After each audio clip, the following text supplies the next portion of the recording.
War 2 आ रही है और इस बार सब कुछ लेवल के बाहर होने वाला है। ये फिल्म सिर्फ एक सीक्वल नहीं है, ये एक सिनेमैटिक धमाका है जो कि फैंस के लिए स्पेशल है। ऋतिक रोशन वापस आ रहे हैं कबीर के रूप में 6 साल बाद और अब उनका सामना होने वाला है जूनियर एनटीआर से, जो बायरफ स्पाई यूनिवर्स में डेब्यू कर रहे हैं। वॉर 2 की शूटिंग हुई है दुनिया की अलग अलग 6 कंट्रीज में, Spain, Italy, Abu Dhabi, Japan, Russia और इंडिया। और हाँ, मुंबई में भी कुछ बड़े सीन सेट्स के बजाय असली लोकेशंस पर शूट किए गए हैं, क्योंकि अयान मुखर्जी रियलिज्म चाहते थे स्टाइल के साथ। बट हाँ, इतना भी रियल नहीं किया है इन्होंने, ग्रीन स्क्रीन की पॉलिशिंग नजर आ रही है। वॉर 2 का एक्शन कैसा है? फिल्म में total 6 breathtaking action sequences है। हैंड टू हैंड कॉम्बैट, जो कि शायद ये हो सकता है, शॉर्ट फाइट्स जिसे यहाँ हम देख सकते हैं, बोट पर मिड ओशियन एक्शन, कार और बाइक चेसेस, जिसमें से कार चेसिंग सीन ये रहा हमारे सामने, और बाकी एक्शन सीक्वेंसेस की झलक शायद हमें ट्रेलर में मिल जाएगी। वॉर 2 को लेकर जितनी भी अपडेट्स आ रही थी, जितने भी आर्टिकल्स आ रहे थे, मैं काफी टाइम से उन पर नजर बनाया था और काफी टाइम पहले न्यूज पोर्टल में ये रिवील किया गया था कि जूनियर एनटीआर का नाम वॉर 2 में वीरेंद्र रघुनाथ होने वाला है। और इसी के साथ साथ ये भी रिवील किया गया था कि ये एक एक्स रॉ एजेंट होने वाला है, जो एक ऑपरेशन के दौरान अपनी ही टीम के द्वारा धोखा दिए जाने पर बगावत पर उतर आएगा। अब ये कैरेक्टर कुछ जिम से सिमिलर नहीं लग रहा। लाइक जिम के साथ भी कोई इंसिडेंट हुआ था जिसके बाद वो विलन बन गया था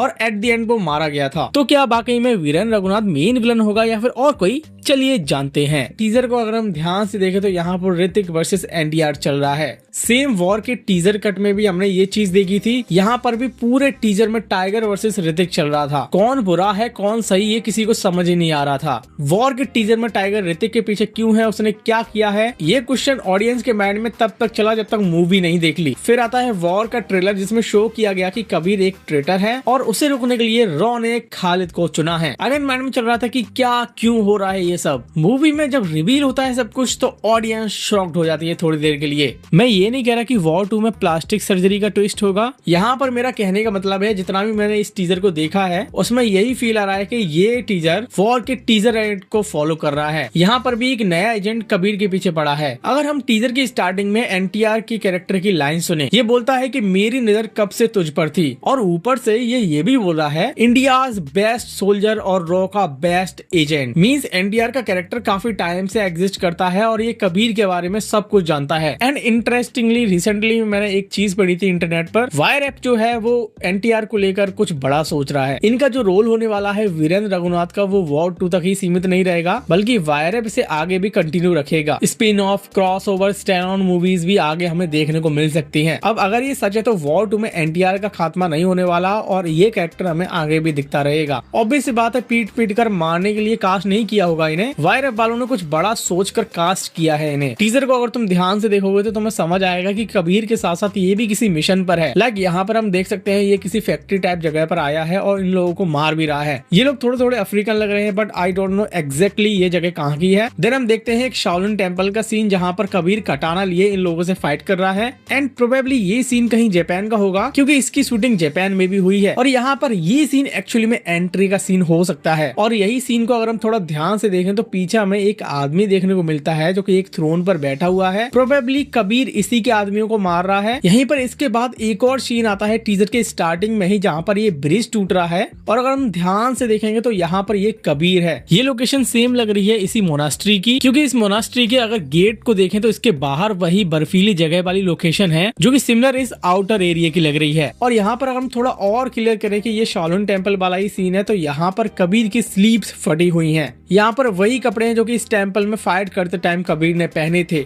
एक और डिटेल जो कि बताती है कि ये दोनों सीन्स आपस में कनेक्टेड है। इस शाओलिन मोनास्ट्री में कबीर कुछ ब्लैक निंजास से भी फाइट कर रहा है, जो कि पहले यहाँ पर नहीं थे। ये किसी और ही से फाइट कर रहा था। प्रोबेबली मेरा प्रेडिक्शन ये कहता है कि ये लोग बाद में एंट्री मारेंगे, वो भी किसके लिए? इस बॉस टाइप पर्सन के लिए। इस आदमी और इस हेलीकॉप्टर को याद रखना, क्योंकि इसको लेकर आगे मैं तुम्हें कुछ बताऊंगा। तो यही लोग सेम हमें इस ब्रिज पर भी दिखेंगे। सीन क्लियर नहीं है तो मैं सही से नहीं दिखा सकता, बट हाँ इनकी ड्रेस सिमिलर लग रही है इनसे। इसके बाद अगेन हम देखते हैं एक फॉरेन फॉरेन लोकेशन जहाँ कबीर एंड एनटीआर के बीच कार चेसिंग चल रही है। ये कार है मिनी कूपर और ये है हमर। इस मिनी कूपर में बैठा हुआ है कबीर, जो कि यहाँ से हम देख सकते हैं। इस कार का कलर रेड है और हमर में ऑब्वियसली एनटीआर का कैरेक्टर बैठा हुआ है, वीरेंद्र रघुनाथ। इसके बाद हम देखते हैं कबीर ने ये मिनी कूपर एक ट्रेन के ऊपर जंप करा दी है और एनटीआर का कैरेक्टर वीरेंद्र रघुनाथ इसका पीछा करते करते ट्रेन पर कूद गया है।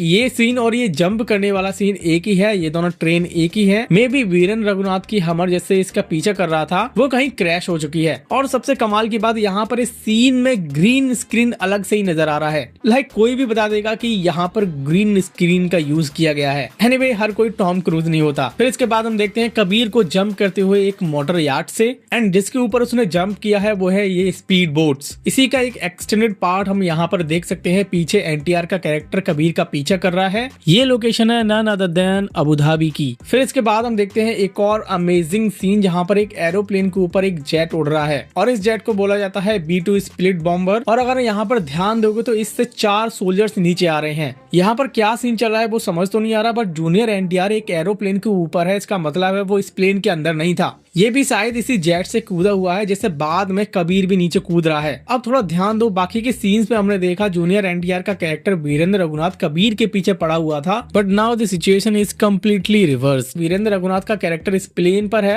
और पीछे से कबीर का कैरेक्टर आ रहा है। फिर इसके बाद हम देखेंगे जर्मनी का सीन जहाँ पर एनटीआर का कैरेक्टर इंजर्ड है। ये सीन जर्मनी का इसलिए क्योंकि यहाँ पर जर्मन लिखी हुई है। अब आगे के सीन जिनमें फेस ऑफ हो रहा है उनको अगर हम ना भी देखें तो भी चलेगा। पूरे टीजर में हमने एक चीज नोटिस करी, जूनियर एनटीआर का कैरेक्टर यानी वीरेंद्र रघुनाथ कबीर के पीछे पड़ा हुआ है और कबीर यहाँ पर किसी मिशन पर है। वैसे वीरेंद्र रघुनाथ को बताया तो जा रहा है एक एंटागनिस्ट ही है, बट कुछ तो गड़बड़ चल रहा है इस टीजर में। But now here comes my theory. Teaser की स्टार्टिंग में मैंने तुम्हें बताया था कि इस शाओलिन मोनास्ट्री में एक बॉस टाइप बंदा हमें यहाँ पर देखने को मिला था। कबीर यहाँ इसे ही मारने के लिए आया था, लेकिन इसके पास बैकअप था जिससे ये ट्रेन रिंजास की हेल्प से यहाँ से भाग गया इस हेलीकॉप्टर से। After all the hard work Kabir has finally found him, but here is the twist, Virendra is not who he seems, he is working for the villain. अभी तक हम लोग ये समझ रहे हैं कि मेन एंटागनिस्ट जूनियर एनटीआर है, बट मेन एंटागनिस्ट कोई और भी हो सकता है जिसे कबीर से बचाने के लिए जूनियर एनटीआर उसके लिए काम कर रहा है। वीरेंद्र रघुनाथ जो कि एक एक्स रॉ एजेंट है। मैंने आपको वीडियो की स्टार्टिंग में ही बताया था, मैंने न्यूज ब्लॉग्स में देखा था एनटीआर के बारे में कुछ रिवील हुआ था और ये रिविलेशन ये था कि ये पहले रॉ एजेंट था, बट अपनी टीममेट्स ने इसे धोखा दिया, जिसके बाद ये बगावत पर उतर आया। मे भी हमें मूवी में देखने को मिल सकता है कबीर के काफी हार्ड वर्क के बाद, वीरेंद्र को झेलने के बाद वो वीरेंद्र को समझाए, यानी कबीर वीरेंद्र को समझाए कि भारत हमारे लिए सबसे पहले है। लाइक ये काइंड ऑफ इमोशनल देशभक्ति वाला सीन हो सकता है, जहाँ से finally Virendra back to the track आ जाएगा, देन वो कबीर का साथ देगा। टाइगर 3 के पोस्ट के सीन में हमने देखा था कि कर्नल लूथरा बता रहे थे एक विलन के बारे में। इंडिया का एक नया दुश्मन है कबीर। ये दुश्मन बहुत ही खतरनाक है और इसे रोकने के लिए तुम्हें भी इस अंधेरे में उतरना पड़ेगा, अपनी अंदर की अच्छाई और बुराई का फर्क मिटाना पड़ेगा। आगे कर्नल लूथरा ने बोला था तुम्हें वो सब करना पड़ेगा कबीर, जिसे करने के बाद तुम अपने आप को माफ नहीं कर पाओगे। आगे कर्नल लूथरा ये भी बोलते हैं कहीं ऐसा न हो कि शैतान से लड़ते लड़ते तुम कहीं शैतान ना बन जाओ। यहाँ कर्नल लूथरा की वॉइस ओवर में तो काफी वजन था, बट सोचने वाली बात है कि एनटीआर का कैरेक्टर क्या वही विलन है जिसे कबीर खत्म करने के लिए निकला है। वॉर 2 के टीजर में ये हमें कहीं पर भी फील नहीं हो रहा, बल्कि इसका कुछ उल्टा ही देखने को मिल रहा है। वीरेंद्र रघुनाथ कबीर के पीछे है और कबीर यहाँ पर किसी मिशन पर है। अब क्या ये हो सकता है कि यहाँ पर जो मेन एंटागनिस्ट हमें दिखाया जा रहा है वो एक्चुअली में मेन ना हो, यानी उस विलन के बारे में कर्नल लूथरा ने यहाँ पर हमें बस बताया है। उन्होंने ऐसा बताया है कि इसे रोकते रोकते तुम बुरे बन जाओगे, तुम शैतान बन जाओगे। वॉर 2 में हमने देखा था कि कबीर स्ट्रेट फॉरवर्ड रहता है, वो सब कुछ भूल जाता है अपने एम के लिए, एम यानी दुश्मन को मारना। तो अभी के लिए टीजर देखने के बाद मुझे ऐसा लग रहा है